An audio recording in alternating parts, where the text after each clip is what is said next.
Merci beaucoup. Alors, c'est moi, Florian Forestier, qui vais introduire donc à cette dernière table ronde, qui va prendre une focale plus large, en espérant que tout le monde m'entend, qui va prendre une focale plus large, mais qui n'est absolument pas étrangère à toutes les questions qui ont été posées, qui permettra d'en reprendre un certain nombre.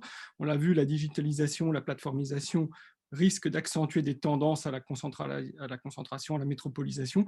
Et pour contrecarrer ces tendances, il s'agit d'utiliser le numérique pour construire de nouvelles alliances entre le pouvoir public et les citoyens, et en particulier pour permettre à ceux-ci de participer à la définition de services publics mieux adaptés à leurs attentes et leurs besoins. Et la crise actuelle, la crise du Covid dans son premier et dans ce nouveau confinement, souligne bien cette nécessité de se réapproprier, de relocaliser le numérique, indispensable à la fois pour les services publics et plus largement pour développer l'activité locale, pour accroître le pouvoir d'agir, d'entreprendre des citoyens. Mais ceci exige un certain nombre de prérequis, à la fois de doter les collectivités, notamment locales, de capacités techniques, humaines, juridiques, et en particulier pour tout ce qui concerne l'accès et le traitement des données. La question a déjà été soulignée plusieurs fois. La mise en place de services est toujours conditionnée à la mise en place de formes de gouvernance qui associent des parties prenantes de différents types et qui favorisent la participation citoyenne et assurent la conscience. En résumé, il s'agit de passer, pour reprendre la formule et le titre du rapport rendu par Luc Bello en 2017, de la Smart City au territoire d'intelligence, afin d'assurer le développement du numérique harmonieux et inclusif dans les territoires. Pour répondre à ces questions, donc nous allons faire dialoguer M. Jean-Jacques-François Marchandise, délégué général de la FING, M. Francky Trichet, vice-président innovation et numérique de Nantes Métropole, M. Pratik Braouzek, qui a été entre autres président de Pleine Commune, et M. Bertrand Montubert, conseiller régional de la région Occitanie et président d'Occitanie Data. Alors, je vais d'abord céder la parole à M. Jacques-François Marchandise. Merci Florian et merci de cette invitation à intervenir. Alors pour une première intervention et précisément autour de l'angle qui a été défini dans le colloque, c'est-à-dire est-ce que le numérique peut être au service d'un renouveau des services publics de proximité? Si la question est posée, c'est que la réponse n'est pas forcément acquise d'avance et on peut même dire que tout un ensemble de travaux nous amène à dire que si il n'y a pas de stratégie qui y conduit, le numérique peut faire exactement l'inverse. Le numérique peut absolument déménager le territoire. On a pendant des années pointé le fait que la dématérialisation pouvait aussi être synonyme de désintermédiation et de déterritorialisation, donc tout un ensemble de privatifs, avec derrière à la clé l'inquiétude que les territoires ferment, que les cœurs de ville déjà affaiblis soient définitivement amazonnés. Et en gros, voilà, sans stratégie territoriale et interterritoriale, le tendanciel pourrait être un numérique qui nous rend dépendants au lointain. Donc je pense que c'est un point qu'il faut peut-être avoir en tête comme enjeu de l'échange qu'on peut avoir et des pistes qui peuvent être creusées. Alors nous, à la FING, ça fait longtemps qu'on est familier de ce sujet-là, ça fait maintenant 20 ans qu'on existe et qu'on travaille sur la prospective des transformations numériques. Et on est aujourd'hui plus fortement impliqué sur le fait d'avoir un rôle transformateur, notamment autour de cette question numérique et territoire. Il y a une quinzaine d'années, on avait conduit un groupe auquel plusieurs opérateurs présents aujourd'hui, dont Pôle emploi avait participé, qui s'appelait Nouvelle proximité publique. Donc le thème est très, très voisin. Depuis, il y a eu tout un ensemble d'autres travaux qui ont été conduits, et puis aussi des travaux autour de l'inclusion. Et on voit qu'on est en train d'essayer de répondre à des questions qui sont assez distinctes les unes des autres. C'est-à-dire, le service public de proximité, ce n'est pas la même histoire dans des territoires pauvres, dans des territoires denses, dans des territoires géographiquement enclavés ou dans des territoires où tout simplement le foisonnement n'aide pas forcément à s'y retrouver non plus. Pourquoi c'est stimulant de travailler là-dessus? C'est parce que le numérique peut aussi rapprocher. On le voit depuis longtemps quand, par exemple, c'était mentionné par Firmin Dureau tout à l'heure, quand des acteurs des services publics utilisent le numérique pour aller là où sont les gens. Ça intervient depuis des années avec des initiatives trop rares probablement dans la sphère sociale. Hein. Ça a été des assistantes sociales qui ont pratiqué cela, c'est des personnes qui sont dans différents domaines de l'intervention sociale qui ont pu le faire. On le voit aussi quand les lieux se transforment. En fait, il s'est joué depuis quelques années une chose assez passionnante dans, j'allais dire, la décorrélation des lieux et des services. Les services publics numériques et les services d'intérêt général peuvent aboutir à davantage de lieux physiques que ça n'était possible dans une stricte allocation un à un un opérateur de service public mes lieux. Donc aujourd'hui, il y a une diversification et symétriquement, un lieu peut accueillir davantage de services, un service peut être servi dans davantage de lieux. Aujourd'hui, les grands bénéficiaires de ça, ce sont les plus petits territoires. À la limite, ceux qui peuvent souffrir un peu d'être dans l'entre-deux, ce sont davantage les villes moyennes qui potentiellement sont plus exposées à un numérique qui déménage le territoire, alors qu'à d'autres endroits, on voit un numérique qui vient enrichir l'offre de services du territoire avec beaucoup de choses qui sont possibles à faire pour vivre localement, pour se développer localement, etc., grâce aux services numériques. Et puis, le numérique peut rapprocher, on l'a vu lors du premier confinement. Moi, je trouve ça très stimulant à voir comment, chez ceux d'entre nous qui, et j'en fais partie, craignent très souvent que le numérique vienne euh, aggraver le non-recours aux droits, le non-recours aux services publics, etc. On a vu au contraire se développer un numérique qui permettait un recours aux droits et un recours aux services publics qui aurait été tout à fait impossible en période de confinement, première version. Et donc potentiellement, on a vu quelques acteurs, moi je pense notamment à différents bailleurs sociaux qui disaient comment leur propre service numérique avait connu une explosion d'usage. Et en l'occurrence, la difficulté n'est pas tellement quand il y a plus de services numériques, c'est quand les services numériques deviennent obligatoires. Quand les services numériques deviennent obligatoires, ils deviennent des facteurs potentiellement d'exclusion. Euh, une des difficultés qu'on a devant nous, c'est de rendre lisible sur le territoire l'offre de services publics et de services d'intérêt général. Si je vous prends un tout petit exemple, savoir ce qui est ouvert à quel moment, savoir qu'est-ce qui est proposé à quel public, etc., c'est quelque chose qui, depuis des années, a été un peu cannibalisé par les logiques de marque des différents opérateurs de services. Donc, chacun va être très bon sur les siens, et puis des plus petits acteurs vont avoir plus de mal à se mettre dans un ensemble commun. Et donc, potentiellement, on a devant nous, je crois, des enjeux d'éditorialisation du territoire, des enjeux évidemment d'ouverture et de production de données, d'ouverture et de production de services prenant appui sur ces données. Parmi ces données-là, des données assez simples comme quand est-ce que je suis ouvert et quel service je rends, qui sont très très loin d'être toujours là. Et au-delà de simplement avoir plus de données ou plus de services, il faut des données et des services socialisés. En fait, une des questions qui est à la clé, c'est la question de dire les services publics qui fonctionnent bien sur un territoire sont des services dont je ne suis pas simplement le client solitaire, mais qui s'insèrent ou qui rencontrent des cadres collectifs de la société qui peuvent discuter avec eux, qui peuvent aider à les améliorer, etc. Donc je pourrais, si vous le souhaitez, développer un petit peu ce point-là, mais je ne veux pas trop dépasser les 5 minutes qui m'ont été attribuées pour cette intervention. Eh bien, merci beaucoup, Jacques-François Marchandise, pour cette entrée en matière et ce panorama déjà très riche qui pose bien les problématiques. Peut-être pour rentrer plus précisément dans le vif du sujet de ces différents projets territoriaux, je vais passer la parole à Monsieur Francky Trichet, donc vice-président de Nantes Métropole, que je remercie là aussi d'accepter de participer à cette table ronde.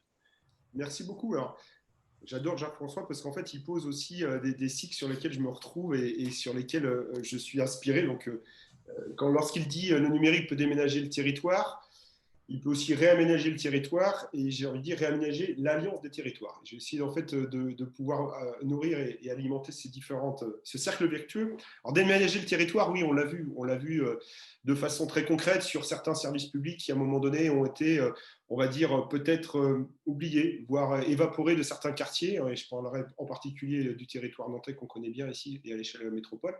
Et on voit qu'il y a eu, il y a quelques années, cette peur de pouvoir à un moment donné voir des services présentiels qui disparaissaient des services postaux, par exemple, des points postaux qui étaient pour certains en fait un repère social très fort, qui ont disparu sous cette accélération de la dématérialisation des services. Et on voit que cette approche-là, elle doit être combattue, puisqu'il ne faut surtout pas, à un moment donné, sur des endroits qui sont aujourd'hui des lieux de socialisation très forts, que le numérique vienne à un moment donné, pour des raisons d'efficacité ou d'efficience, rompre ce contact social très, très, très particulier. Et c'est vrai en ruralité, mais c'est vrai aussi dans certains quartiers des grandes métropoles, puisque certains quartiers de Nantes Métropole, de Nantes Métropole et des métropoles sont aussi très sensibles à ces sujets-là.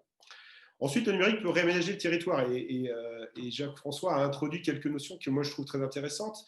Quand on voit aujourd'hui les pratiques des tiers-lieux et dans lesquels on cherche à identifier les endroits où on peut créer justement ces tiers-lieux pour faire du coworking ou alors pour fabriquer du commun autour des laboratoires, que ce soit des fabrications numériques ou pas, on voit qu'aujourd'hui, quand on pose un tiers-lieu, on réfléchit effectivement à où poser ce tiers-lieu de façon à avoir cet effacement, on va dire, des différences sociales, cette envie de faire en commun.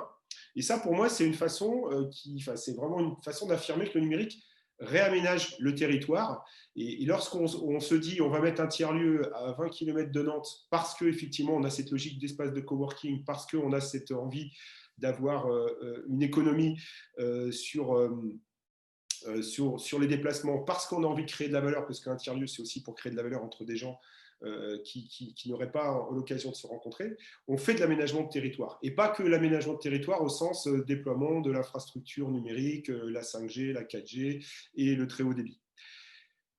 Sur l'alliance des territoires, pour le dernier point, je trouve qu'il y a un sujet aussi qui est extrêmement important aujourd'hui, c'est comment aujourd'hui ces plateformes qui émergent un peu partout et qui s'accélèrent avec le Covid, ces plateformes en fait, où on essaie de territorialiser et d'avoir une approche de circuit court entre le fournisseur et le consommateur. Et on le voit émerger à tous les niveaux, qui pose des problèmes de logistique urbaine. Comment ces plateformes dématérialisées, dans lesquels on souhaite effectivement valoriser le local, faire en sorte que les fournisseurs à moins de 100 km puissent trouver des débouchés à moins de 100 km et éviter ces allers-retours inutiles de marchandises et de biens et de matières premières qui, encore une fois, ne sont pas bons pour la planète et pas bons pour le portefeuille. Donc ces places de marché local, on voit bien aujourd'hui qu'elles émergent. Et j'étais encore ce matin en discussion avec beaucoup d'acteurs pour se dire comment, effectivement, à l'échelle de métropole, on peut court-circuiter grâce au numérique, rapprocher l'offre et la demande et avoir, encore une fois, cette logique de court-circuit qui se met en place pour le bien de tous les Nantais et les Nantaises, en fait, de tous les citoyens. Et donc, pour moi, cette alliance des territoires et le numérique, c'est un accélérateur. Sans numérique, on ne peut pas faire en sorte d'avoir de la logistique urbaine efficiente. On ne peut pas avoir en sorte d'avoir des points de collecte qui sont clairement identifiés et forcément cette livraison, qu'on veut à l'heure ou qu'on veut aux 24 heures, en tout cas une livraison qui soit la plus proche de ce qu'on appelle la conciliation des temps. D'un point de vue professionnel aujourd'hui, on voit bien que cette conciliation des temps, grâce au numérique, on est capable d'avoir une vie où on a plus de temps dégagé pour les proches et pour le côté social que plutôt du temps, on va dire, inutile pour des tâches qui se veulent ingrates et en particulier d'aller faire ses courses dans les grandes surfaces. Donc pour ces trois axes-là, j'ai envie de dire aujourd'hui, on essaye effectivement d'avoir des approches qui soient territorialisées et dans lesquelles les politiques publiques sont, on va dire, confortées ou peut-être mises en confiance par le numérique. J'essaie de m'expliquer sur cet exemple concret. Aujourd'hui, lorsqu'on a à l'échelle de la ville ou à l'échelle de la métropole nos politiques publiques sur les solidarités qui se mettent en place, qu'elles soient en période de Covid ou pas, on met le numérique au service en fait de solidarités diverses et variées, en particulier pour essayer de lutter contre cette marche en avant ou cette marche forcée vers la dématérialisation. Et on voit bien aujourd'hui que cette dématérialisation à l'horizon 2022 qui évolue par l'État, mais qui est une bonne chose pour beaucoup de choses, hein, elle crée aussi tout un tas de freins. Les bonnes choses, effectivement, il faut les dire, hein, tout ce qui est l'accès au rendez-vous pour les passeports, tout ce qui est l'accès, aujourd'hui on a une plateforme de e-service avec plus de 60 démarches qui sont dématérialisées, les réservations des salles associatives, ce que disait Jacques-François, on trouve ça peut paraître bénin, ça peut paraître simple, mais aujourd'hui que chaque Nantais puisse avoir l'accès à l'offre des salles associatives qu'il peut réserver à proximité de son quartier, c'est quelque chose qui est très bien. Ceci étant, pour lutter contre cette fracture, parce qu'il y a encore beaucoup de personnes qui n'ont pas accès à ces services-là, il faut toujours avoir la conciliation entre cette proximité et ces accès des services publics qu'on veut en proximité et qu'on veut en présentiel. et cette conciliation des temps que rend possible le numérique et sur lesquels, par exemple sur les solidarités, nous, on se rend compte, et je suis d'accord avec Jacques-François, qu'au début, la peur, c'était de se dire il va y avoir beaucoup de personnes qui vont être sur le carreau. C'est faux. C'est faux. Certaines personnes le sont de fait, et il faut garder en présentiel parce que de toute façon, elles n'arriveront jamais à accéder à ces compétences numériques, même accompagnées, parce qu'elles sont en refus, parce qu'elles sont en peur. Donc, cette logique de confiance, il faut qu'on l'accompagne. Et cette confiance, elle se fait aussi en ligne avec tout un tas de nouveaux acteurs qui aujourd'hui sont capables effectivement d'accompagner ces politiques publiques.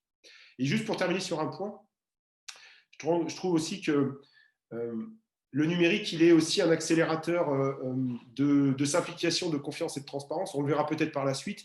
Et au niveau de la donnée, je trouve que c'est un élément central et sur lequel les collectivités et le pouvoir public doivent absolument s'emparer de ce sujet-là. Donc la donnée, pour moi, ça reste quelque chose de central. Qu'est-ce que soit ce qu'on fait de cette donnée? La donnée qui soit liée aux solidarités, à l'énergie, à la gestion de la ville, au pouls de la ville, c'est quelque chose sur lequel les collectivités ne doivent absolument pas lâcher un centimètre auprès du monde privé. Et quand je dis ça, ça veut dire qu'il faut qu'on impose d'une façon comme d'une autre des principes de régulation assez fortes sur cette donnée d'intérêt général, qui peut être effectivement des données qui ne sont pas forcément la propriété des collectivités ou du public, mais dont le public doit absolument avoir accès. Et c'est ce qu'on a nous baptisé la donnée d'intérêt général, la donnée d'intérêt territorialisé ou métropole, justement, qui est une notion un peu subtile, mais sur laquelle il faut qu'on pose tous ensemble, et avec le monde des privés, des gouvernances ouvertes pour justement avoir des principes de régulation de gagnant-gagnant, puisqu'effectivement, il ne faut pas non plus négliger ce fait-là, mais en tout cas que les collectivités et le pouvoir public aient la régulation sur ces données-là, quelle que soit la nature. En tout cas, ça, pour moi, c'est un enjeu très fort, parce que par derrière, ces données territorialisées, elles vont aussi accompagner le déploiement des politiques publiques locales et donc des politiques territorialisées, et le numérique étant un acteur clé à ce niveau-là. Merci beaucoup, Francky Trichet, pour cette présentation qui, en plus, pose bien en filigrane les deux enjeux qui vont être abordés maintenant. À la fois la question, d'une part, des différents types d'expérimentation pour la participation citoyenne et la participation locale, et d'autre part, pour la mise en place d'un cadre à la fois statutaire et organisationnel autour de la question des données. Alors, sur ce deuxième point, justement, votre conclusion permet de faire la transition, puisque je vais passer maintenant la parole à Bertrand Montubert, qui est président d'Occitanie Data, un des pôles qui va sans doute nous présenter particulièrement innovant à ce sujet. Merci. Merci, est-ce que vous m'entendez? Ah. Oui, nous vous entendons. Ça y est, c'est bon. J'ai fait une bêtise technique en essayant de me mettre en mode avion pour ne pas être dérangé et j'ai coupé mon micro. Non, je n'ai pas. Je vous entends très bien. C'est bon, voilà. Parfait. Oui, merci beaucoup d'abord pour cette invitation dans ce colloque qui est à la fois passionnant et je pense important. Peut-être d'ailleurs avant d'évoquer ce que nous faisons en région Occitanie et ce que nous avons développé avec Occitanie Data, j'aimerais quand même évoquer les craintes, les réticences qui peuvent exister dans notre société vis-à-vis du numérique. On a évoqué à de nombreuses reprises au cours de la journée à quel point le numérique nécessite des politiques ambitieuses pour être inclusive, pour inclure tous les territoires. C'est bien la thématique générale de ce colloque. Mais il faut que nous gardions en tête que nous avons peut-être aussi besoin d'un discours politique complet sur la question de la transition numérique, de la même manière que nous commençons à l'avoir sur la question environnementale. Je vais mettre les deux un petit peu en parallèle. Pendant longtemps, la question environnementale, la question écologique est restée en marge de nos politiques jusqu'à ce que la conscience, sous l'impact des travaux du GIEC et sur le fait que nous avons commencé à prendre conscience des premiers impacts qui avaient lieu avec le changement climatique, eh bien, nous ont amené à changer de point de vue, à considérer qu'il y avait une urgence à agir et que la transition écologique, énergétique et environnementale n'était plus une option, en tout cas pour des personnes qui veulent bien regarder les éléments scientifiques en face, mais bien une nécessité. Dans le cadre du numérique, on n'est pas exactement dans la même chose. On est dans quelque chose où on va le voir souvent sous un angle technologique, sous un angle de développement économique, sous l'angle des besoins en termes de formation, on en a beaucoup parlé et c'est une réalité. Mais finalement, la construction d'un discours politique sur le fait que nous vivons une transition numérique au niveau mondial et que nous devons nous en saisir sur l'ensemble des aspects de notre société, eh bien, n'est pas encore au centre du débat politique. Certains acteurs, Jacques-François Marchandise et le travail de la FIN est extrêmement intéressant, évidemment, posent d'une certaine manière le numérique comme un objet politique depuis longtemps. Il y en a d'autres, mais sans du tout vouloir leur faire offense, ça n'est pas encore le cœur du débat politique. Hein. Je crois qu'on peut le constater, et je pense que si on regardait, je n'en ai pas fait, d'ailleurs je devrais le faire peut-être, ce qu'étaient les programmes politiques, par exemple, de la présidentielle en 2017. Ce n'était pas il y a 10 ans, d'accord. Quelle était la part réellement de la transition numérique dedans? Je pense relativement faible. Je pense donc que, et je vais en venir à ce qu'une collectivité territoriale comme un conseil régional, de la même manière qu'une métropole comme celle de Nantes, hein, qui est très active, et Francky Trichet nous l'a montré tout à l'heure, et la métropole de Nantes est vraiment, il faut le saluer, hein, parmi les métropoles, je pense, tout à fait en pointe sur le sujet du numérique. Comment prendre en compte justement cette question-là, non pas comme un sujet technique, comme un sujet subalterne, mais quelque chose de central. C'est ce que nous essayons de faire dans le cadre notamment d'un Green New Deal sur lequel le Conseil régional va délibérer d'ici à la fin de l'année, dans lequel la question numérique va être une question véritablement importante et qui s'incarne à travers un certain nombre d'éléments. Évidemment, des éléments qui sont des éléments classiques entre guillemets, même s'ils sont absolument essentiels en termes d'infrastructure, l'accès au très haut débit dans tous les territoires. Ça a été évoqué à de nombreuses reprises, je ne vais pas revenir dessus. C'est d'une certaine manière une évidence, même si c'est une évidence qui coûte très cher et qui est difficile à mettre en œuvre.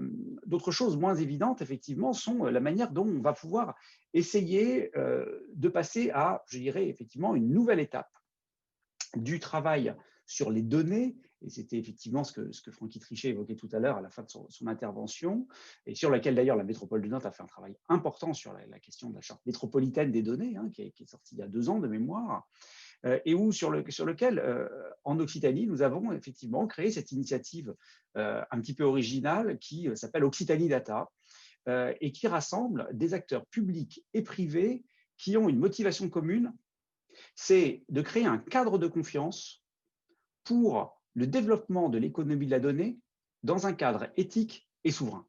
Chacun de ces mots a évidemment beaucoup d'importance, vous le comprenez. D'abord, le mot de confiance. Le mot de confiance parce qu'il est central. Aujourd'hui, le numérique n'inspire pas toujours confiance.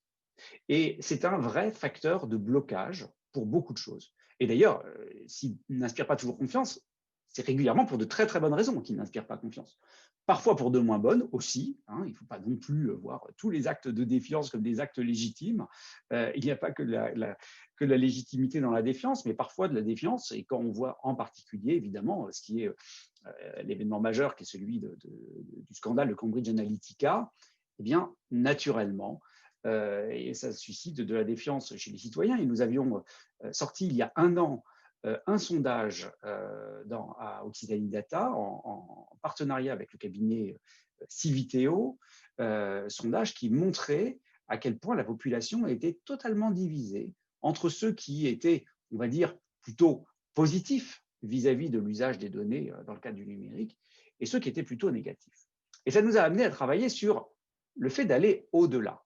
Et donc, la question du numérique qui génère de la défiance, je l'ai évoqué, il faut la raffiner en essayant de voir quelles sont les structures, quels sont les types de structures plus précisément qui peuvent générer de la confiance. Et ce qui apparaissait très nettement, c'est que, de manière d'ailleurs assez cohérente avec ce qu'on voit dans d'autres enquêtes sur la confiance, les structures qui apparaissent comme le plus soit désintéressées, je pense typiquement aux institutions liées à la santé et à celles liées à la recherche, et celles qui sont les plus proches du terrain, et en particulier les collectivités territoriales, apparaissent comme génératrices de confiance, en tout cas beaucoup plus que, y compris l'État, y compris que beaucoup de grandes entreprises.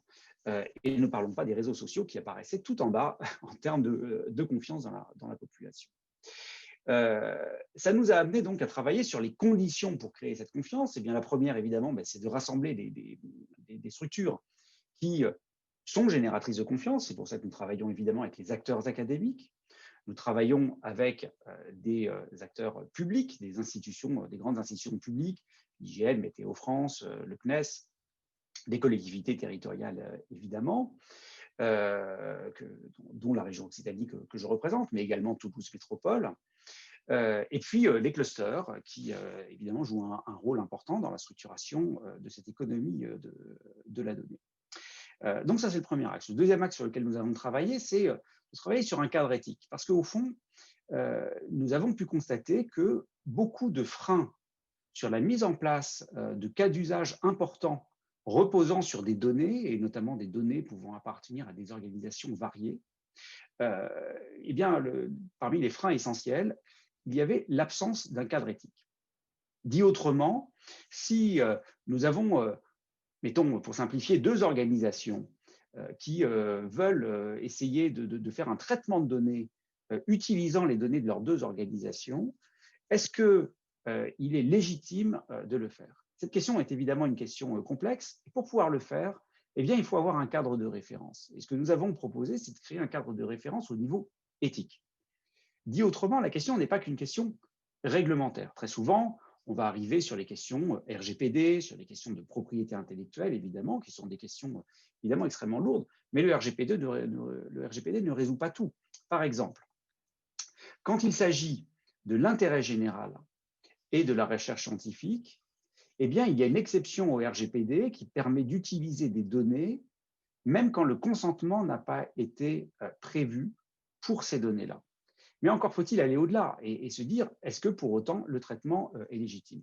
On a des exemples qui sont extrêmement concrets et importants aujourd'hui dans le cadre de la crise sanitaire. Si nous voulons essayer d'établir des cartes permettant de voir quelles sont les zones qui sont les plus à risque vis-à-vis de la crise sanitaire, eh bien, ça suppose d'associer des données qui appartiennent à des organisations qui sont extrêmement variées et qui, pour autant, n'ont pas forcément le moyen aujourd'hui de pouvoir faire les traitements de données dans un cadre parfaitement sûr, évidemment en termes de sécurité informatique, c'est essentiel, mais aussi du point de vue de la légitimité. Donc nous avons créé ce cadre en écrivant une charte éthique de la donnée qui est sortie au mois de mai, que nous mettons en discussion avec des citoyens, parce que pour nous, c'est évidemment essentiel d'intégrer les citoyens dans la démarche générale.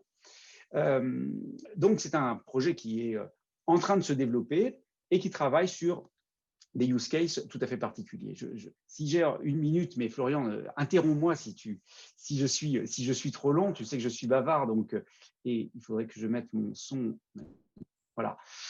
Je ne sais pas, est-ce que je n'entendais pas? Est-ce que j'ai encore une minute ou pas? Une minute, oui. Une minute. Je terminerai juste avec un cas d'usage sur lequel nous travaillons, et je ferme ma porte. Les joies du télétravail, c'est que les enfants rentrent à la maison, mais heureusement, ils n'apparaîtront pas dans l'écran, je pense. Un exemple qui est autour de l'emploi et de la formation, parce que je pense qu'il fait vraiment écho à ce qui s'est dit beaucoup aujourd'hui. Nous avons travaillé au niveau du Conseil régional d'Occitanie sur au départ un POC, mais nous allons le mettre en production dans les mois qui viennent, pour arriver à utiliser l'intelligence artificielle, pour arriver à mettre en relation à la fois les besoins de compétences formulés par les entreprises et analysés grâce aux données de Pôle emploi, le catalogue de formations qui sont financés par la région, puisque comme vous le savez, les régions financent la formation pour les demandeurs d'emploi, et par ailleurs, les souhaits d'évolution professionnelle des demandeurs d'emploi.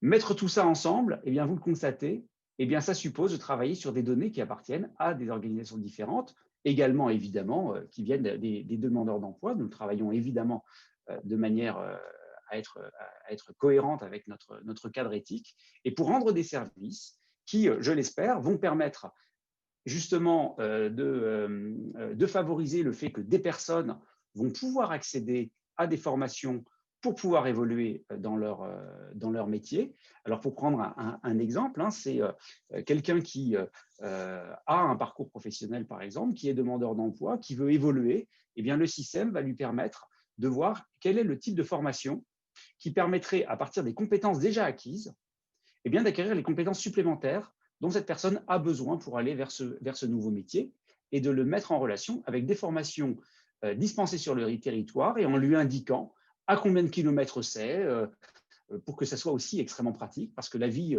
réelle des gens, c'est bien celle-là. C'est pas seulement est-ce qu'il y a une formation, mais c'est est-ce qu'il y a une formation que je vais pouvoir suivre de manière concrète. Nous avons aussi basculé un certain nombre de formations, évidemment, en distanciel à l'occasion de la crise sanitaire, mais c'est encore une autre affaire. Je pense que j'ai plus qu'explosé la minute que tu m'as confiée, Florent, donc je m'arrête là pour le moment.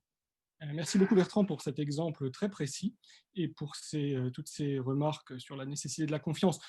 Alors, tu utilises le terme cluster qui est un peu inquiétant en termes de confiance actuellement, mais plaisanterie mise à part, montre bien que la confiance n'est pas quelque chose qui se décrète réglementairement. On ne peut qu'en construire les conditions, et ça c'est un travail lent, progressif.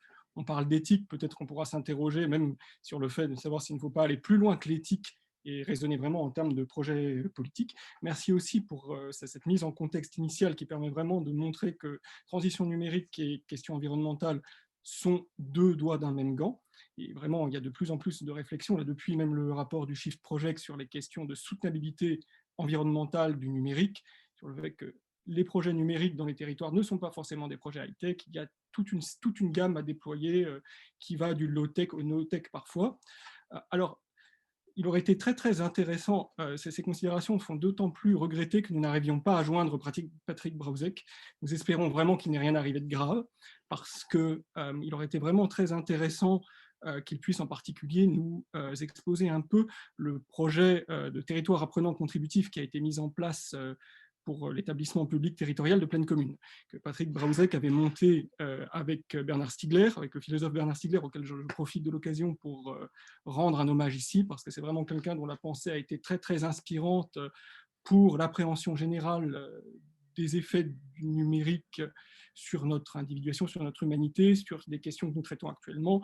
Et donc, c'est vraiment quelque chose aussi qui avait été réfléchi dans le cadre du projet de territoire apprenant contributif, qui était à la fois un projet qui réfléchissait aux manières d'associer, de créer une véritable économie locale de la contribution, mais en associant des acteurs institutionnels, puisqu'il y avait à la fois le ministère de l'Enseignement supérieur et de la Recherche, des entreprises comme Orange, Dassault, et un projet à la fois de développement d'un savoir local numérique, c'est-à-dire de reconstruire les capacités que le déploiement du numérique tend parfois à court-circuiter, de développer un nouveau modèle de redistribution des gains à travers l'expérimentation d'une économie d'un droit à la contribution, d'un droit qui aurait permis de récompenser par l'octroi de droits des activités considérées comme contributives, ce qui voulait dire aussi de mettre en place des métriques pour mesurer vraiment ce qui peut être considéré comme une activité contributive,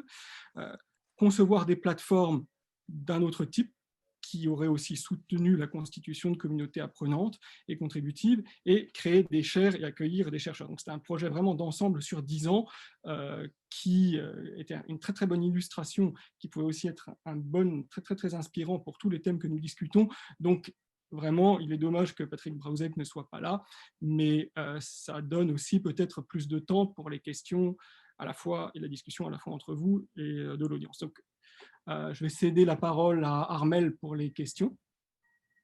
Alors, on n'a pas encore trop de questions sur le film, mais malgré tout, j'ai quelques questions en tête par rapport à ce que vous avez déjà pu exprimer. Alors, notamment, je voudrais rebondir sur ce que vous avez dit à l'instant, Bertrand Montubert, et peut-être du coup interpeller Francky Trichet pour faire écho sur la question de la confiance.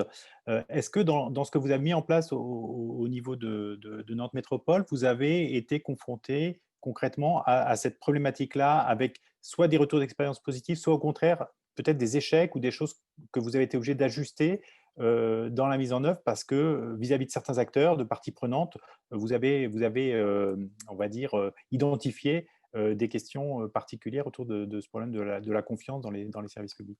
Moi, je veux bien juste prendre un exemple très concret où, en fait, il y a 2 ans, on a mis en place une expérimentation autour de Wi-Fi dans l'espace public. Et donc, on pose ça, nous, en disant, nous, on aimerait offrir, en plus des cafés, des restaurants, un Wi-Fi qui serait en fait régulé par l'opérateur qui est aujourd'hui la collectivité et qui nous permettrait aussi d'offrir une offre supplémentaires aux touristes, etc. Bref, du Wi-Fi dans l'espace public.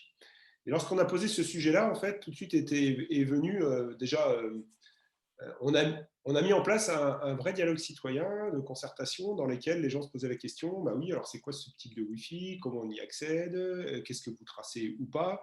Et donc là, tout de suite, en fait, la notion de confiance, elle a été tout de suite exprimée, alors à la fois par les citoyens, mais aussi par les collectifs, mais aussi par des élus qui se disent, bah, attends Francky, c'est quoi cette idée de Wi-Fi dans l'espace public? Est-ce que c'est notre rôle, pas notre rôle? Alors moi, j'étais intimement convaincu que oui, c'est notre rôle de rendre un service public d'accès, effectivement, de rendre l'accès à Internet pour tous en passant par le Wi-Fi. Et en fait, ce qui s'est avéré, moi je crois qu'on ne peut pas avoir confiance sans compétence. C'est-à-dire qu'il faut vraiment qu'on monte en compétence les gens qui aujourd'hui ont des doutes tout à fait légitimes, et j'en veux pour preuve la 5G aujourd'hui. Je crois qu'aujourd'hui, les débats qu'il y a aujourd'hui sur la 5G, quelle que soit la façon dont ils ont été montés, quelquefois, voilà, c'est le sujet mal emboîté, comme on dit, mais c'est ainsi. Je crois qu'il faut qu'on remonte en compétence toute la société pour qu'à un moment donné, on puisse avoir une confiance qui s'instaure. Alors moi, j'aime bien, Bertrand, quand vous précisez qu'effectivement, aujourd'hui, le niveau de confiance, c'est le niveau le plus proche. Oui, c'est sûr, nous, on a fait des enquêtes à ce niveau-là. Et on voit bien qu'aujourd'hui, la confiance en la collectivité la plus proche, qui est la ville aujourd'hui, on a encore cette confiance-là. Heureusement, j'ai envie de dire, on est heureux d'avoir cette confiance-là.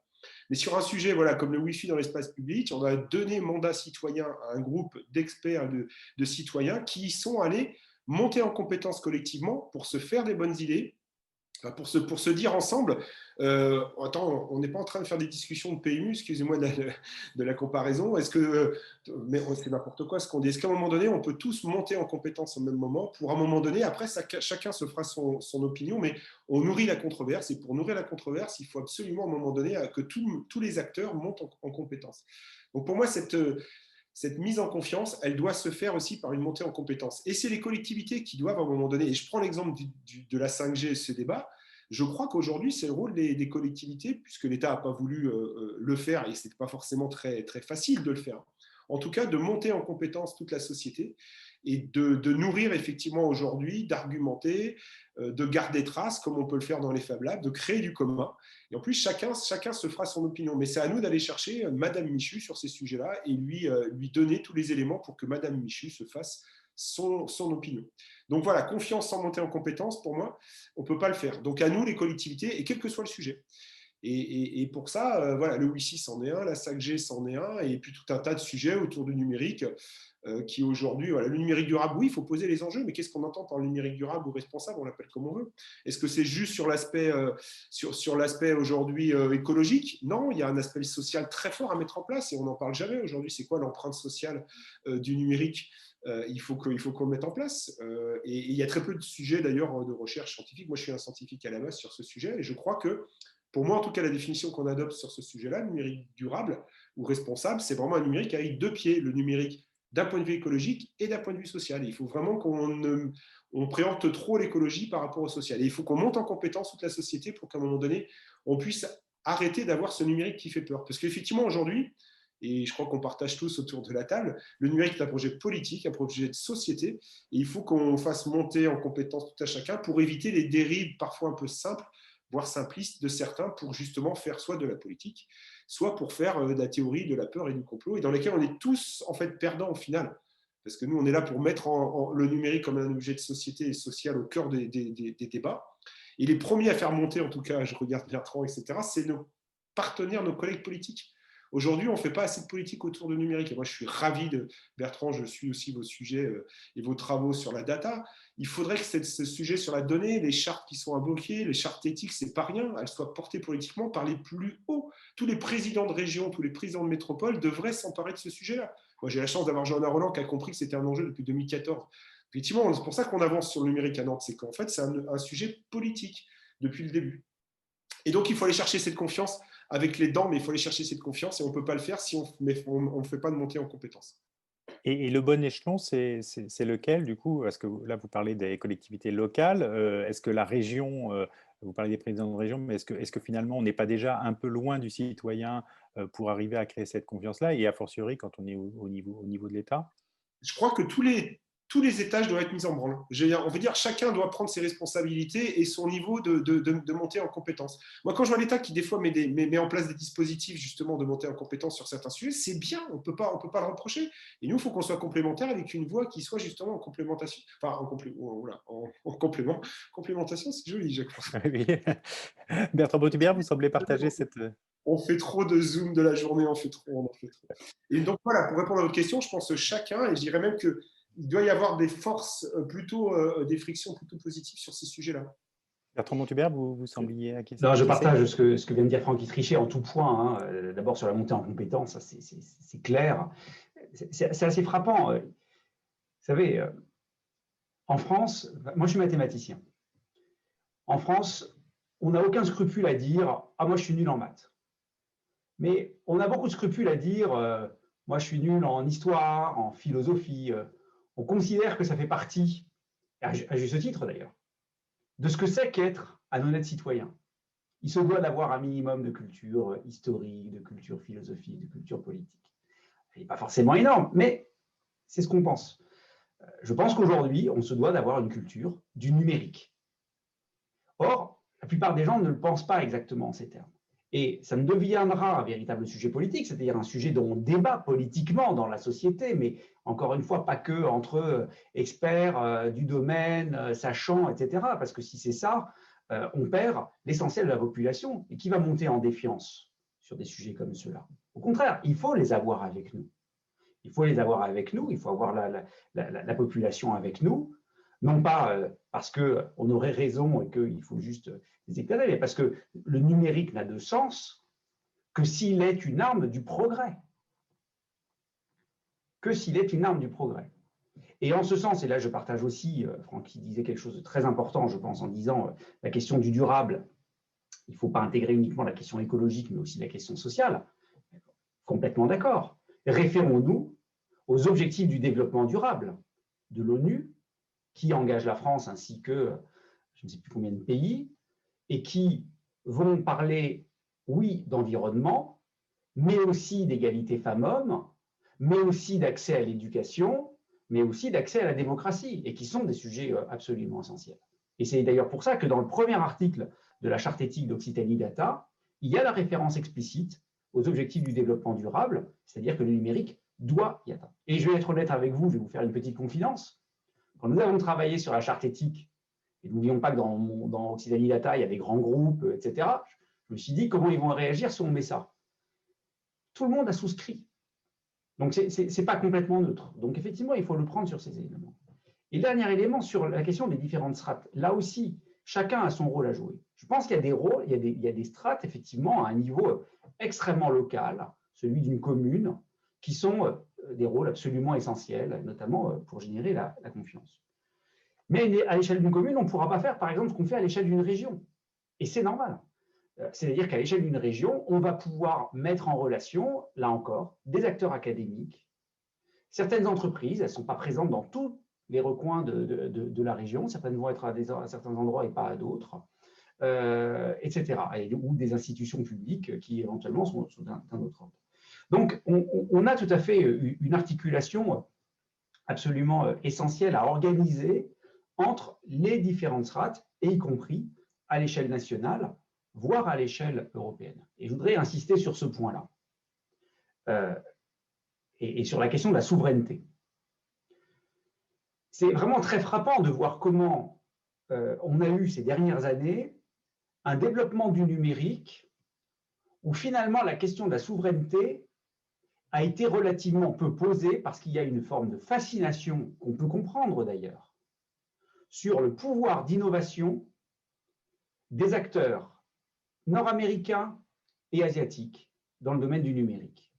Ça a un côté fascinant, la capacité à créer des nouvelles activités, à créer des nouveaux services, à transformer notre société, a un côté effectivement fascinant et extrêmement même dangereux. Je dis souvent, finalement, est-ce qu'une manière d'aborder la question de l'abstention aux élections chez les plus jeunes, qui, comme vous le savez, est extrêmement forte, ne peut pas, pour partie, se lire dans le fait que finalement, les décisions qui sont prises par le PDG d'Apple ou celui de Google ont peut-être plus d'impact sur leur vie quotidienne que celles des élus qui sont censés élire quand ils sont convoqués aux élections. Je provoque un petit peu, je force le trait, mais je ne suis pas sûr d'être totalement à côté de la plaque quand je dis ça. Donc, aujourd'hui, qu'est-ce qui compte dans la direction de nos sociétés? Quelles sont les forces qui ont véritablement un impact? Eh bien, aujourd'hui, force est de constater, et ça sera de plus en plus le cas, que les grands acteurs du numérique ont un poids aussi important, voire parfois plus important, que les acteurs politiques. Ce qui est très grave. Ce qui est très grave parce que leur rôle n'est absolument pas de gérer les affaires de la cité par une confrontation démocratique entre des intérêts qui s'opposent, mais de faire du business. Ça n'a rien de mal de faire du business, ils sont là pour ça. En revanche, la direction d'un pays ou la direction du monde, c'est une autre affaire. Et donc, nous avons besoin de cette question de souveraineté, nous avons besoin de la réinvestir de manière extrêmement forte. Or, malheureusement, depuis longtemps, mais comme ça a été le cas au niveau industriel, on a finalement considéré qu'on était dans un monde global dans lequel on pouvait s'appuyer sur les services qui apparaissaient les meilleurs et que ce n'était pas forcément grave. Sauf qu'on se rend compte aujourd'hui que ces services qui peuvent apparaître comme les meilleurs, eh bien, ils ont un impact sur nos vies jusqu'à pouvoir influencer le résultat d'une élection présidentielle dans un pays démocratique extrêmement important. Je fais référence évidemment à l'élection de 2016 aux États-Unis et j'espère que celle qui va se tenir demain ne sera pas sous le même coup, mais je ne suis pas aussi sûr que ça sur ce plan-là. Donc, réinvestir au niveau souverain, mais ça, c'est un enjeu qu'il faut prendre de manière extrêmement sérieuse. Et ça veut dire, y compris, que nous tous, à tous les niveaux, eh bien, nous devons faire des choix par rapport aux acteurs avec lesquels nous travaillons. Quand nous avons créé Occitanie Data, nous avons fait le choix de ne travailler qu'avec des acteurs souverains. À un moment où beaucoup d'acteurs se vantaient et étaient heureux quand ils avaient tel laboratoire de tel grand groupe mondial qui venait s'implanter sur leur territoire, sans trop forcément savoir quels étaient véritablement les atouts et les inconvénients de telles implantations. Alors, je ne dis pas qu'il faut fermer les frontières, ce n'est pas du tout ma logique, je suis même plutôt internationaliste dans mon fondement politique, mais il faut faire les choses en connaissance de cause.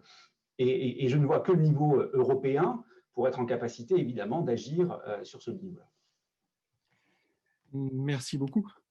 Si je me permets, moi j'aurais deux questions, mais une première qui va plutôt vers Jacques-François Marchandise et qui touche un peu l'autre dimension, qui est vraiment celle de la participation citoyenne à la base, parce que, d'une part, il y a une réflexion très très riche actuellement, à la fois sur le statut des données. Quand on parle de données territoriales, on ouvre la voie vers de nouvelles appréhensions des données qui vont rentrer dans le régime des communs, ou, comme le proposait le juriste Lionel Morel, à des recours collectifs par rapport aux données. Donc, il y a vraiment une réflexion très très riche sur ça, d'une part. Mais d'autre part, est-ce que quand on regarde vraiment les différents projets territoriaux, on se rend compte qu'en réalité, il y a très très peu de projets qui sont encore menés vraiment selon ces principes-là. Donc comment, ou justement, ou en tout cas, ces projets-là sont assez peu mis en avant. Alors, comment est-ce qu'on pourrait faire pour vraiment accompagner cette participation citoyenne, pour faire en sorte que ces idées se concrétisent et irriguent vraiment beaucoup plus les projets territoriaux? Alors moi, j'ai entendu plusieurs choses importantes qui ont été dites et qui peuvent sûrement contribuer à nourrir la réponse. Alors, la première chose, c'est le caractère politique ou technique du numérique. Quand tout à l'heure, Francky Trichet mentionnait des questions comme la 5G, par exemple, voilà des sujets sur lesquels c'est important et c'est compliqué de formuler la question qu'est-ce que nous voulons à l'arrivée. Il est possible qu'on soit en train de porter à l'échelle d'un territoire quel qu'il soit deux logiques adverses. La première qui consiste à dire la 5G est un gouffre environnemental, c'est une catastrophe sur tout un ensemble de plans, etc. Et pourquoi je n'ai pas la couverture 5G. Donc ça va se produire dans 2 minutes, hein, clairement. Et néanmoins, ce que je vois comme vertu derrière l'importance de la revendication d'un débat sur la 5G, c'est l'importance de la montée de la question quel numérique voulons-nous, qui est la question que nous, on porte en ce moment à la FIN, qui est le fait de dire un numérique subi, ça ne fait rien de bien pour la société. un numérique dont nous sommes les acteurs, ça change tout. Et ce que nous aimons dans le numérique, c'est la distribution de pouvoir qui permet, c'est les capacités de lien social dont il est porteur, c'est les capacités transformatrices sur lesquelles on peut compter. Et c'est trop rarement le cas. Je suis très heureux d'être dans une session dans laquelle on repolitise ces questions numériques, ce qui n'est pas une surprise avec vous, messieurs. Un point qui est derrière ça, c'est le fait que, en amont même de parler du numérique ou pas du numérique, nous, nos concitoyens, les habitants de la planète aujourd'hui, sont dans ce qu'on appelle une déprise en face du monde contemporain. Nous ne comprenons pas un monde qui a monté en technicité sur tous les plans. Moi, je suis très engagé et proche de plein de sujets environnementaux.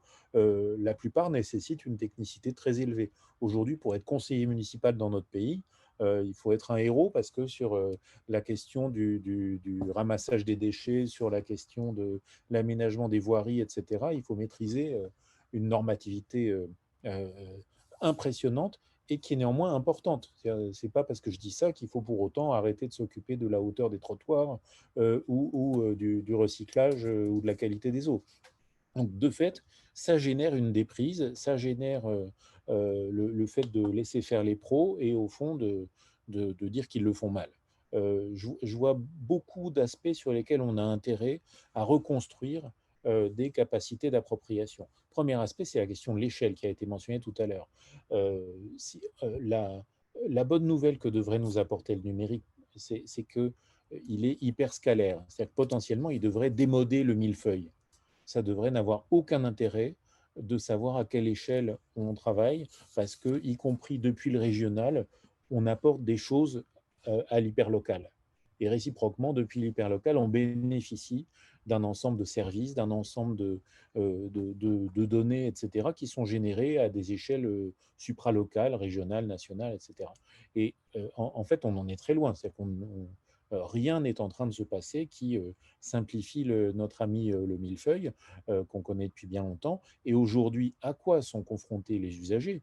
Ils sont confrontés à cette déprise face à la complexité, ils sont confrontés à la fracture administrative. Nous ne comprenons toujours pas qui fait quoi dans l'administration. C'est antérieur, extérieur au numérique et le numérique ne l'arrange pas.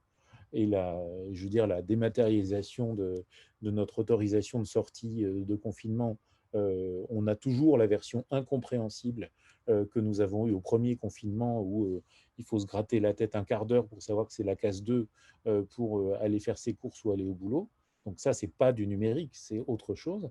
Et on a en plus la fracture servicielle, c'est-à-dire de qui suis-je le client et pourquoi est-ce que je suis confronté à autant de branding client de multicanal qui souvent ont sous-traité à des acteurs inconnus des choses que moi j'appelle service public. Donc on a cette chose-là. Je voulais prendre appui sur vos questions sociales et environnementales que vous avez portées, je crois, l'un et l'autre, Bertrand et Francky, c'est-à-dire comment est-ce qu'on fait pour cette aventure de fin de mois et de fin du monde, si je le résume, en contexte numérique. J'ai l'impression qu'on a cet enjeu avec l'argent que nous mettons sur le numérique, de ne pas savoir décrire ce qu'il amène en matière de développement humain. C'est-à-dire d'être certain que ça fait du plus et de n'être jamais certain que ça fait du mieux. Je partage ce que dit Francky Trichet, c'est-à-dire que nous sommes en déficit de travaux de recherche sur cette problématique, au fond, de la contribution du numérique au développement humain ou de sa destruction de valeur. Est-ce qu'il est en train d'évaporer de la valeur? Est-ce qu'il est en train de renforcer la prolétarisation et l'affaiblissement des plus faibles, etc. Il n'y a que des réponses situées à ça. Quand on se dit focalisons comme le font effectivement certains territoires sur le développement humain, peut-être que pour que le numérique le fasse, il faut avoir davantage de symétrie entre ce que nous faisons en matière de ce qu'il faut faire en matière de culture numérique et ce qu'il faut faire en matière de culture des acteurs du numérique. Je m'explique. nous, les acteurs du numérique, quand depuis à la FING, depuis 5 ans, avec le CNUM et d'autres acteurs, on a travaillé sur les problématiques numériques et environnement, on a compris qu'on était des buses en environnement, qu'on n'y comprend rien, qu'on n'y connaît rien, qu'on n'a jamais appris ça nulle part, qu'on suppose qu'en gros, c'est une histoire de gentils écolos, et en plus, on pense qu'on a la solution. De la même façon qu'en matière d'inclusion, on pense qu'on a la solution. Ce qui est au fond un peu ridicule hein, quand on regarde de plus près. Et en fait, on a besoin que les acteurs du numérique acquièrent davantage de culture des enjeux territoriaux, des enjeux sociaux, de l'intervention sociale, de la complexité des questions sociales, des enjeux environnementaux, tout simplement du développement local, puisqu'à l'arrivée, quelle que soit l'échelle à laquelle on travaille, l'usager est toujours local. Les gens qui vont s'exprimer, voter, participer, etc., il va toujours falloir développer leurs capacités locales. Pour moi, un territoire numérique pertinent, c'est un territoire capacitant. C'est-à-dire c'est un territoire qui a misé sur ses propres ressources humaines. Dans les années passées, le numérique a été largement, et c'était intéressant, hein, focalisé sur des problématiques d'attractivité et de rayonnement des territoires. On oublie le troisième pilier qui est le développement endogène. Quand est-ce que le numérique est capable de renforcer le développement endogène des territoires, de nous aider à comprendre pourquoi les jeunes vont rester plutôt que de partir ou revenir plutôt que de partir dans des territoires dits vieillissants, de comprendre pourquoi il va y avoir des liens qui vont se tisser entre un territoire dit enclavé et son environnement. Donc, c'est important. Et je reviens, pour pas être encore infiniment trop long, je reviens sur les points que vous avez mentionnés l'un et l'autre, c'est-à-dire les points de confiance, d'éthique et de souveraineté. Pour répondre à Florian, au fond, pour qu'il y ait de la participation citoyenne, il faut qu'il y ait une participation à quelque chose que j'identifie et dans lequel je me reconnais. Pour l'instant, on a vu à quel point la dématérialisation des services publics a été souvent citée comme un des aspects du sentiment d'abandon lors du phénomène des Gilets jaunes, consistant à dire, puisqu'ils s'éloignent de nous, on s'éloigne d'eux. Je le résume à peine. Donc la question de notre table ronde, c'est comment on refabrique de la proximité, elle va de pair avec comment est-ce qu'on ne fait pas juste en rajoutant des fonctionnalités. Il y a un cadre symbolique de la République. Il y a un lien très fort entre les services publics et la légitimité démocratique, comme le disait Rosan Vallon. Donc, on est en train de travailler, au fond, les uns et les autres là-dessus. Où est-ce qu'on sait qu'on est dans la République? Où est-ce qu'on sait qu'on est dans un objet commun? Et comment est-ce qu'on sait que ce qui est en train de produire, c'est nous que ça concerne et pas quelque part des fonctionnalités web quelque part. Donc, je pense qu'on a cette vraie difficulté qui est que confronté à un événement de vie, à une situation particulière, etc., qui sont les situations où on a besoin d'être confronté à tous les services publics. Aujourd'hui, je n'ai pas besoin de collectionner les marques et les logos des uns et des autres. J'ai besoin de savoir qu'en face de moi, il y a l'acteur public. Je me fiche à quel niveau de territoire il se situe. Je me fiche de savoir, au fond, à quel opérateur privé il a délégué telle part de l'action publique. J'ai besoin que ça soit dans un cadre commun. Merci beaucoup. Et on voit qu'il y a une vraie aussi continuité entre tout ce que vous avez dit, en particulier entre ce que dit Bertrand Montubert sur le volet de la souveraineté au niveau européen et ce que vous dites de votre côté sur le versant de la réappropriation des finalités, la reconstruction d'un modèle, la définition positive d'un modèle de numérique européen, ce qui veut dire ne pas simplement s'interroger sur des usages, mais s'interroger sur les outils, parce que l'ensemble des outils dont nous disposons actuellement, ils sont déjà conçus, donc ils ne sont pas neutres, ils ont été construits selon un certain nombre de finalités. Et peut-être derrière, il y a quand même la question des façons dont on pourrait reconstruire cette fois positivement ce modèle européen. Et pour ça, il y a vraiment aussi une question de choix technique, parce que là, ce qu'on entendait, Olivier Lepic le disait bien tout à l'heure, on a tendance à lier les questions de souveraineté à l'émergence de champions européens, ce qui n'est pas toujours possible, d'une part parce que nous ne bénéficions pas des mêmes effets d'échelle, d'autre part parce que les règles ont déjà été établies ailleurs, donc nous jouons selon des règles qui nous désavantagent. Donc il y a vraiment aussi la question, d'une part, comment faire pour changer les règles, promouvoir le maximum au niveau des territoires l'usage de solutions décentralisées, de solutions interopérables, permettre par le bas l'adoption de nouveaux standards comme Solid, etc., qui est proposé par Tim Berners-Lee, c'est-à-dire vraiment tout ce qui permet un changement de règles par le bas, qui disrupte un peu le monde dans lequel prime l'effet de réseau, puis d'autre part, la redéfinition, cette fois collective, des finalités. Avant de vouloir mettre du numérique partout, il faut se demander à chaque fois pourquoi et comment nous voulons en faire quelque chose.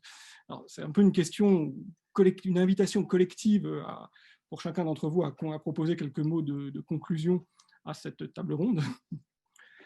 Mais en même temps, avec un peu comment concrètement reparticiper vraiment à cette redéfinition, et technique et politique.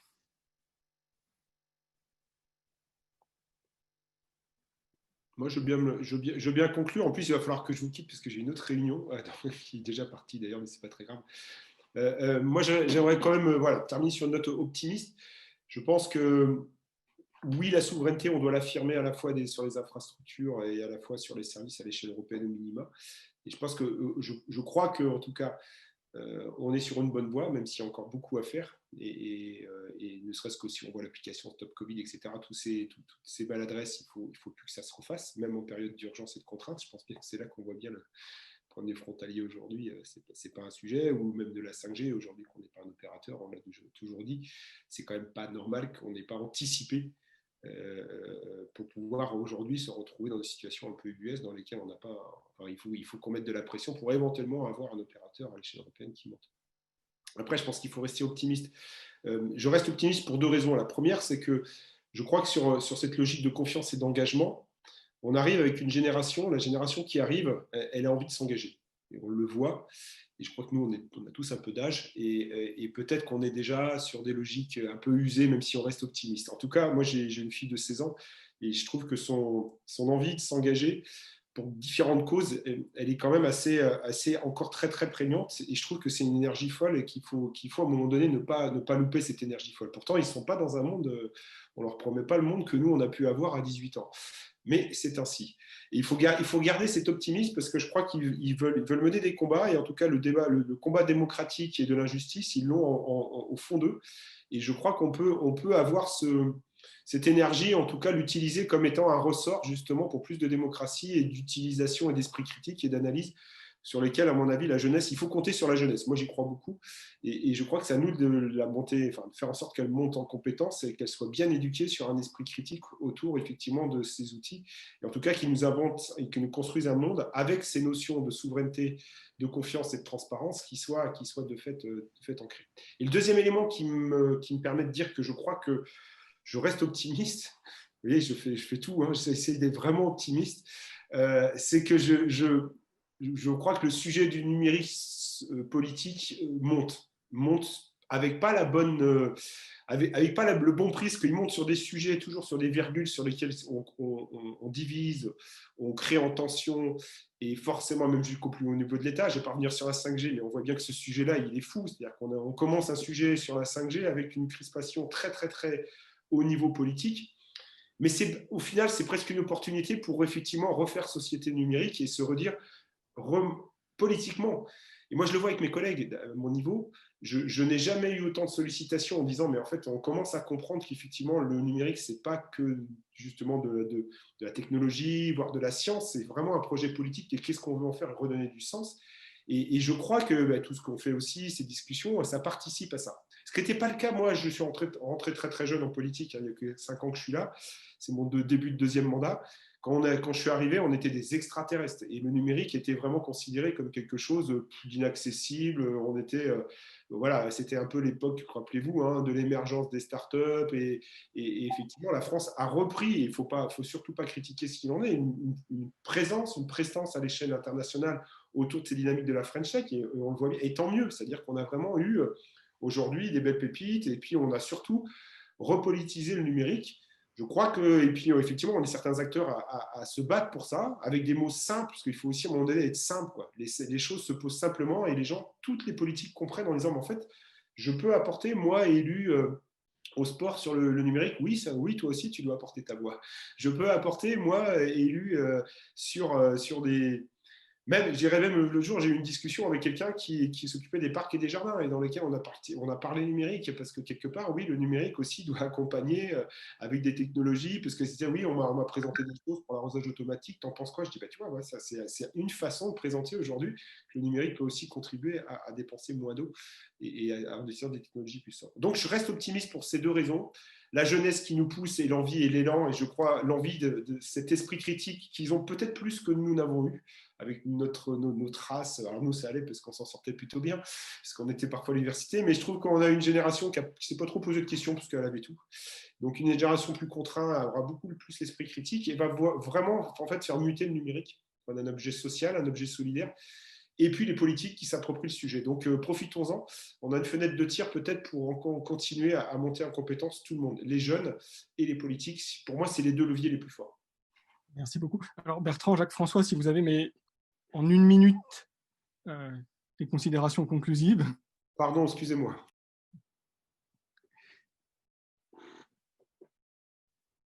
Bon, je tente en 1 minute. Le mot était celui, le mot clé de la journée était l'inclusion. Je crois qu'il faut rappeler à quel point le numérique permet à des gens une inclusion pour laquelle il n'y a pas d'égal. Je le dis parce que souvent on parle de la fracture numérique, on parle d'illittératie numérique, c'est une réalité. Mais je vais juste vous donner un exemple de quelque chose qu'on a créé en Occitanie avec, enfin il y en a d'autres en France, mais l'idée notamment venue d'ici, c'est les campus connectés. Les campus connectés, c'est ce qui permet à des gens qui ne peuvent pas bouger de leur petite ville de suivre des études à distance. Et j'aimerais terminer juste avec cet exemple-là. Voilà comment, aujourd'hui, eh bien, une jeune mère de famille de 23 ans qui vient d'avoir un bébé et qui ne peut pas quitter sa petite ville qui est à 150 km de la première université, eh bien, aujourd'hui vient de démarrer des études supérieures. Et ça, c'est bien grâce au numérique. Voilà. Donc, il y a du numérique, effectivement, qui est utile. Totalement d'accord sur le fait qu'aujourd'hui, je pense que pour le numérique, c'est comme pour l'eau.